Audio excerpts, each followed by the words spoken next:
यदा यदा हि धर्मस्य ग्लानिर्भवति भारत। नमस्कार, मैं हूं पंकज भार्गव। आज हम अपने स्पेशल शो गीता जयंती में आपका स्वागत करते हैं। मान्यता के मुताबिक आज से 5151 बरस पहले द्वापर युग में भगवान श्री कृष्ण ने कुरुक्षेत्र में महाभारत युद्ध के दौरान अर्जुन को गीता का ज्ञान दिया था। इस साल गीता उपदेश की इस जयंती पर देश भर में कई कार्यक्रम किए जा रहे हैं। इस मौके पर गीता मनीषी स्वामी ज्ञानानंद जी महाराज ने देश भर में कई कार्यक्रमों का आयोजन किया है। इस मौके पर वो 5151 युवाओं को गीता के उपदेशों को आत्मसात करने की शपथ दिलाएंगे। 7 दिसंबर को दिल्ली के लाल किला में एक भव्य आयोजन भी किया जा रहा है। गीता उद्भव की जयंती पर बात करने के लिए खुद हमारे साथ गीता मनीषी स्वामी ज्ञानानंद जी महाराज यहाँ पर उपस्थित हैं। ज्ञानानंद जी महाराज, आपका बहुत बहुत स्वागत है यहाँ स्टूडियो में। तो गीता जयंती आज है, तो पहले तो आज के दिन के महत्व के बारे में आप बताएं हमें। आज से 5151 वर्ष पूर्व जी मार्गशीर शुक्ल एकादशी का दिन जो गीता जयंती के रूप में मनाया जाता है, इस दिन भगवान श्री कृष्ण ने कुरुक्षेत्र की धर्मधरा पर अर्जुन के निमित्त संपूर्ण मानवता के कल्याणार्थ गीता का उपदेश दिया जी। तब का दिन और आज गीता जयंती का दिन 5151 वर्ष इसमें पूरे हो चुके हैं। हमें लगता है कि अर्जुन केवल निमित्त था, गीता उपदेश जी संपूर्ण मानव मात्र के लिए है। कोई संकीर्णता नहीं, कोई भेदभाव नहीं। ये बताएं स्वामी जी कि गीता का रथ जब हम देखते हैं तो भगवान श्री कृष्ण खुद सारथी बने हैं और पीछे जो हैं वो अर्जुन नजर आते हैं। तो जिनके की सारथी ही खुद भगवान कृष्ण हो तो वो तो युद्ध जो है उसमें जीत तो अवश्यंभावी है। तो ये आप बताएं कि वो जब हम तस्वीर देखते हैं तो हमें लगता है कि उपदेश जो हैं बहुत सारे भगवान श्री कृष्ण ने अर्जुन को दिए हैं। उनमें से कुछ एक तो हमें याद है, लेकिन आप बताएं कि वो किस तरह का महत्व है जब हम एक रथ को देखते हैं जहां भगवान श्री कृष्ण सारथी हों और अर्जुन पीछे खड़े हों। हाँ, ये वास्तव में अपने आप में अद्भुत स्थिति है।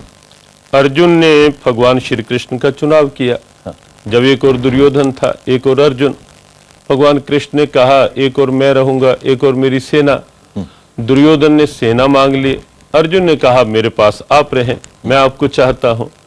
और उस स्थिति में जब भगवान कृष्ण पूछते हैं कि युद्ध में युद्ध करने की आवश्यकता है, मैं करूंगा नहीं, शस्त्र उठाऊंगा नहीं, क्या करोगे मेरा?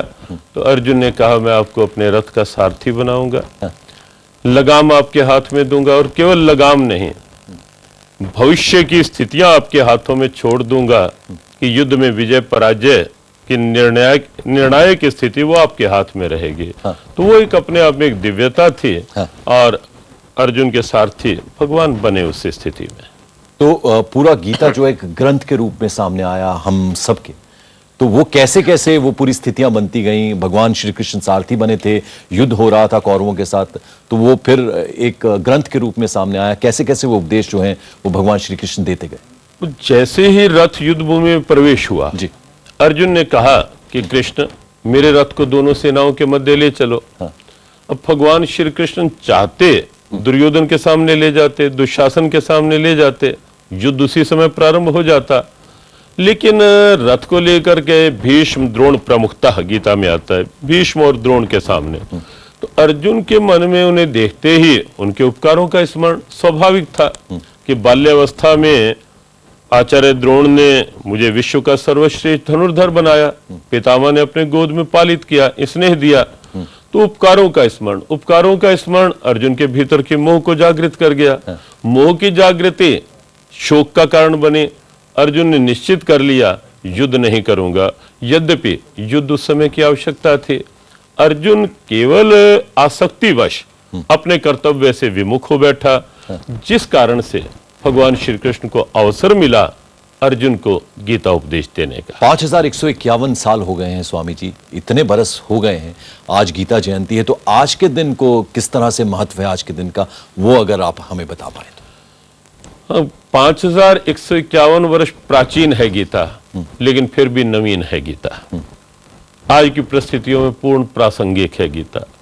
जितनी तब प्रासंगिक थी उससे कहीं अधिक आज प्रासंगिक है गीता। तब केवल एक अर्जुन था जो मोह की संकीर्णता के कारण कर्तव्य से विमुख हुआ। आज की कठिनाई ये है कहीं पद का मोह, कहीं धन का मोह, कहीं पुत्र मोह, कहीं किसी और प्रकार के मोह की संकीर्णता मनुष्य को अपने व्यापक कर्तव्य से विमुख करती हुई दिखाई देती है। तो आज इसलिए गीता की विशेष आवश्यकता है कि मनुष्य अपने कर्तव्य के बोध में, कर्तव्य की निष्ठा में, कर्तव्य के प्रति अपने दायित्व में संकीर्ण मोह को आड़े ना आने दे। इसीलिए गीता एक वैश्विक प्रेरणा, और हमें लगता है कि तब 5151 वर्ष पूर्व की अपेक्षा आज कहीं अधिक उपयोगी है। स्वामी जी, आपके जैसा महानुभाव हमारे साथ यहाँ स्टूडियो में है, तो बहुत सारी प्रश्न जो है मन में हिलोरे ले रहे हैं। आपसे ये भी हम जानना चाहेंगे कि कौरवों ने सेना मांग ली, जबकि अर्जुन ने सारथी के रूप में चुना भगवान श्री कृष्ण को, क्योंकि जैसा कि आप बता रहे हैं कि उन्होंने इनकार कर दिया था कि मैं तो युद्ध लड़ूंगा नहीं। तो चूंकि भगवान श्री कृष्ण को मायावी भी कहा जाता है कि सब कुछ उनको पहले से ज्ञात हो जाता था, तो क्या ये तय था कि कौरव जो हैं वो सेना मांगेंगे और अर्जुन के हिस्से में आएंगे सारथी के रूप में भगवान श्री कृष्ण? हाँ, भगवान कृष्ण क्योंकि लीला पुरुषोत्तम है जी, और हमें लगता है कि ये स्पष्ट था, क्योंकि दुर्योधन पहले आया मांगने के लिए, अर्जुन बाद में चाहता तो मांग सकता था भगवान श्री कृष्ण को। अर्जुन बाद में आया। दुर्योधन ने कहा कि पहला अधिकार मेरा है, मैं पहले आया हूं। भगवान ने सोचा कि दुर्योधन को पहला अधिकार दे दिया, कहीं मेरी ओर देख के इसकी बुद्धि ठीक स्थिति में आ गई और ये मुझे मांग बैठे। तो भगवान कृष्ण कहते हैं कि अर्जुन छोटा है, मैंने पहले उसे देखा है। अब यहाँ आप उनके एक लीला भाव देखें, मैंने उसे पहले देखा है, इसलिए मेरी दृष्टि में पहले वो मांगेगा। और पहले अर्जुन ने मांगा, अर्जुन ने भगवान से भगवान को मांग लिया। तो इसके पीछे निश्चित श्री कृष्ण की वो लीला चातुर्य की झलक दिखाई देती है। तो श्री कृष्ण ने अर्जुन को निमित्त मानकर पूरे गीता का जो उपदेश है पूरी दुनिया को दिया। किस तरह से, अगर वो आप हमें समझा पाए स्वामी जी? अर्जुन निश्चित रूप से एक निमित्त था, लक्ष्य केवल युद्ध करवाना नहीं था। युद्ध तो गीता उपदेश ना होता तो भी होता, अर्जुन ना करता तो भी होता, और अर्जुन युद्ध के लिए तैयार था। इससे पूर्व बहुत से युद्ध कर चुका था, पितामह और आचार्य द्रोण के समक्ष भी। लेकिन भगवान कृष्ण को लगा कि इस तरह से अपने लोक में वापस जाने से पहले कुछ विशेष उपहार मानवता के लिए, तो अर्जुन को निमित्त बनाया और अर्जुन में वह सब स्थितियां प्रकट की जो भविष्य की समस्या बन सकती हैं। अब देखें, मोह अर्जुन में आया, आज की समस्या है, कहीं पद का, कहीं पुत्र का, कहीं धन का। अर्जुन कर्तव्य से विमुख हुआ, आज की समस्या है। आज एक व्यापक रोग बन चुकी है ये समस्या कि लोग पद से चाहते हैं, पद के माध्यम से क्या दिया जा सकता है इस पर ध्यान नहीं। और गीता का कर्मण्येवाधिकारस्ते मा फलेषु कदाचन की सोच ही यही है कि तुम अपने कर्तव्य से न्याय करते हुए क्या दे सकते हो ये भाव बनाओ, क्या ले सकते हो ये आसक्ति नहीं।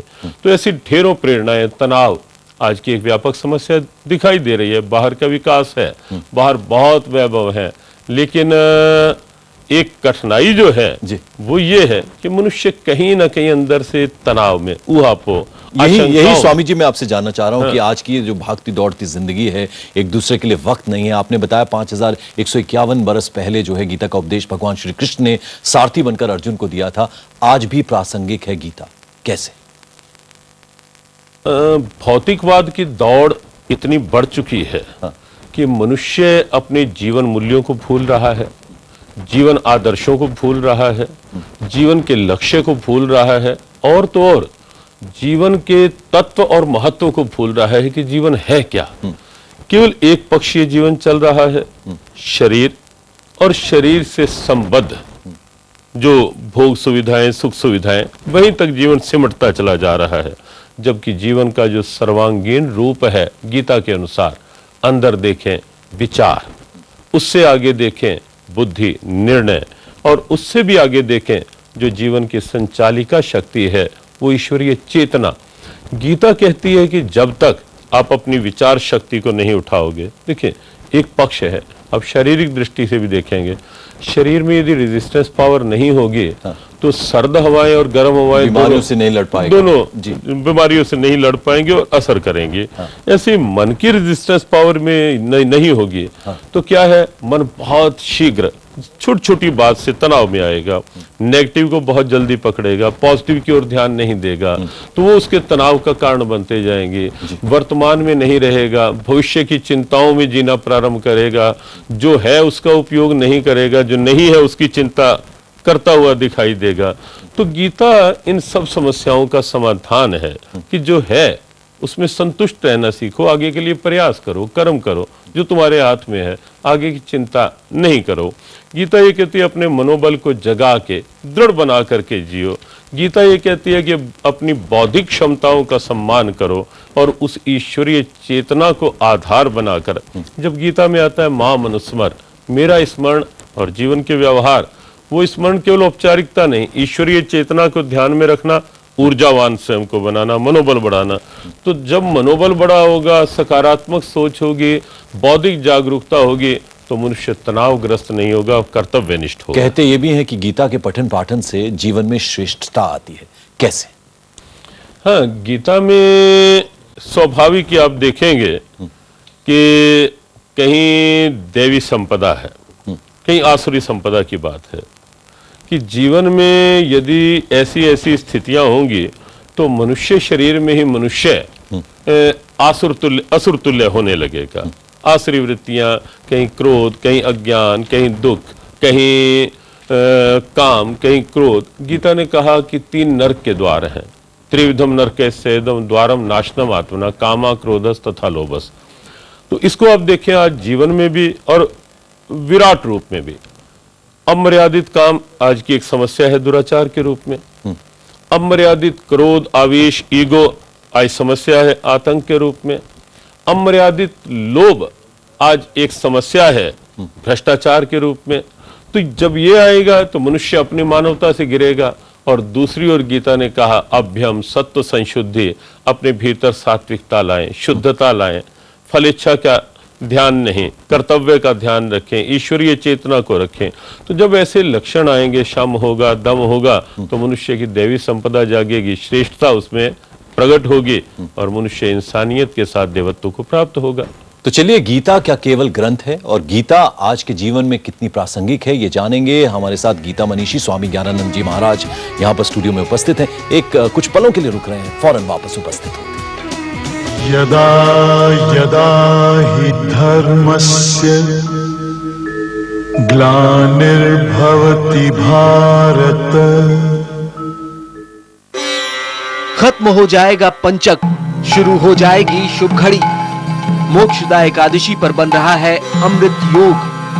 IBN 7 पर देखिए फलदायी अमृत योग दोपहर 2:30 बजे। ग्लानिर्भवति भारत। तो गीता जयंती है। आपको बता दें, भगवान श्री कृष्ण ने 5151 बरस पहले अर्जुन को गीता का उपदेश दिया था। हमारे साथ गीता मनीषी स्वामी ज्ञानानंद जी महाराज यहाँ स्टूडियो में उपस्थित हैं। स्वामी जी, आप ये बताइए कि आज के युग की हम बात करें तो कितनी प्रासंगिक है गीता? गीता पूर्ण प्रासंगिक है। हाँ, एक बात हम स्पष्ट कर दें, कुछ भ्रांतियां भी हैं। हाँ, गीता को लेकर कुछ भ्रांतियां तो ऐसी बना ली गई हैं कि जैसे कहीं मान लिया जाता है कि गीता केवल पूजा की पुस्तक है, प्रणाम करो, पूजा करो, वहीं तक। यही मेरा सवाल भी था कि क्या गीता केवल ग्रंथ तक ही सीमित है? हाँ, गीता आस्था का ग्रंथ है, धर्म ग्रंथ है निश्चित, लेकिन गीता जीवन ग्रंथ है। ये बहुत बड़ी आवश्यकता है जिस रूप में गीता को स्वीकार करने की। और दूसरी बात, कहीं कहीं ऐसा माना जाता है कि जो मरणासन स्थिति का व्यक्ति है, जा रहा है संसार से, तो माना जाता है कि उसके पास बैठ के गीता सुनाओ, जबकि गीता तो जीवन को एक नई ऊर्जा देने का ग्रंथ है। गीता तो एक जीवन को नई दिशा देने का ग्रंथ है। गीता जीवन के भीतर के देवत्व को, श्रेष्ठत्व को प्रकट करने का ग्रंथ है। कुछ लोग ऐसा कहते हैं कि गीता सन्यासियों के लिए है मात्र। ऐसा बिल्कुल नहीं है। गीता तो कर्म त्याग का नहीं, त्याग भाव से कर्म करके कर्म को संवारने का ग्रंथ है। जहाँ कर्म भी हो, धर्म भी हो, जहाँ कर्म मनुष्य की मानवता को जागृत करें। और हमें लगता है गीता एक ऐसा ग्रंथ है जो जीवन उत्थान, सबल राष्ट्र निर्माण, विश्व कल्याण, मानवता की मुस्कान और प्रत्येक समस्या का समाधान बन सकता है यदि उसे ठीक समझा जाए, विचारा जाए और विचार पूर्वक स्वीकार किया जाए तो प्रत्येक समस्या का समाधान, वो मानसिक हो, पारिवारिक हो, सामाजिक हो, राष्ट्रीय हो या वैश्विक स्तर पर जो समस्याएं हैं, भ्रष्टाचार, दुराचार, आतंकवाद, पारस्परिक वैमनस्य, उन सब का समाधान है ये छोटा सा ग्रंथ भगवद गीता। स्वामी जी ये बताएं आप कि इसके लिए उम्र की भी कोई सीमा नहीं है, यानी छोटे छोटे बच्चों को भी गीता उपदेश जो है वो अच्छे से आसानी से पढ़ाया जा सकता है? बिल्कुल, गीता बचपन के लिए हम समझते हैं विशेष रूप से आवश्यक है, क्योंकि आज बचपन जो संस्कार विहीन हो रहा है जी, उसके एक ही समाधान है भगवद गीता। बच्चों में कैसे कंसंट्रेशन बढ़े, अपने कार्य के प्रति, पढ़ाई के प्रति एकाग्र रहें, बच्चे कैसे आत्मविश्वास से भरपूर रहें, बच्चे कैसे सन्मार्ग के पथिक बने रहें, बच्चे कैसे अपने आगे के यौवन मूल्य को सुरक्षित रख पाएं, बच्चे कैसे अपने कर्तव्य के प्रति, माता पिता के प्रति, समाज के प्रति, अपने भविष्य के दायित्वों के प्रति, राष्ट्र के प्रति पहचान पाएं। तो प्रारंभ से एक नींव, एक फाउंडेशन है गीता। इसलिए आयु की कोई सीमा नहीं गीता में, हर वर्ग के लिए, हर क्षेत्र के लिए, हर आयु के लिए गीता परम उपयोगी और बहुत समीचीन और फाउंडेशन, नींव अगर मजबूत होगी तो बहुत अच्छी इमारत उस पे खड़ी होती है। स्वामी जी ये बताएं कि आप बहुत बड़ा आयोजन करने जा रहे हैं, आज आप कुरुक्षेत्र जाएंगे, फिर कल सुबह आपको वापस दिल्ली लौटना है, 7 तारीख को विशेष कार्यक्रम है, उसके बारे में कुछ बताएं आप। 7 दिसंबर को भगवद गीता 5151 के उपलक्ष्य में लाल किला मैदान पे एक ऐतिहासिक अवसर, ऐतिहासिक स्थल, ऐतिहासिक प्रेरणा के रूप में आयोजन हो, ऐसा प्रयास है। उस आयोजन में 5151 परिवार, 5151 युवक एक साथ रहेंगे। देश विदेश से और अनेक गीता प्रेमी उस आयोजन में रहने वाले हैं। कुछ प्रबुद्ध प्रमुख संत रहेंगे उस आयोजन में, हमारे पूज्य गुरु शरणानंद जी महाराज, पूज्य रामदेव जी महाराज, शंकराचार्य जी महाराज, रमेश भाई ओझा जी और हमारे अखाड़ों के प्रमुख बहुत से संत रहेंगे। और प्रत्येक क्षेत्र का कोई एक प्रबुद्ध चिंतक, न्याय क्षेत्र से हमारे लाहौटी जी गीता और न्याय पे बात करेंगे। स्वतंत्रता संग्राम में गीता, उसके लिए गिरधर मालवीय जी, पंडित मदन मोहन मालवीय जी के पौत्र, वो उस विषय में अपना एक संदेश देंगे। ऐसे ही प्रत्येक क्षेत्र की बात होगी। और राजनीति में, राष्ट्र में कैसे गीता की उपयोगिता हो सकती है, राष्ट्र का कोई नेतृत्व वर्ग भी उस कार्यक्रम में रहेगा। और एक विशेष बात इस आयोजन की, गीता पर एक विराट प्रदर्शनी का आयोजन है। चलिए, स्वामी ज्ञानानंद महाराज जी, आपका ये कार्यक्रम बहुत सफल हो। आप हमारे स्टूडियो में पधारे, आपने इतना ज्ञान की बातें हमें बताई गीता जयंती के मौके पर। बहुत बहुत धन्यवाद आपका यहाँ स्टूडियो में हमारी VIBN 7 श्रोताओं के लिए, दर्शकों के लिए बहुत बहुत शुभकामनाएं। यहाँ हम ले रहे हैं एक छोटा सा ब्रेक, आप कहीं मत जाइएगा। IBN 7 पर खबरों का सिलसिला चलता रहेगा लगातार। यदा हि धर्मस्य ग्लानिर्भवति भारत। खत्म हो जाएगा पंचक, शुरू हो जाएगी शुभ घड़ी। मोक्षदा एकादशी पर बन रहा है अमृत योग। IBN 7 पर देखिए फलदायी अमृत योग दोपहर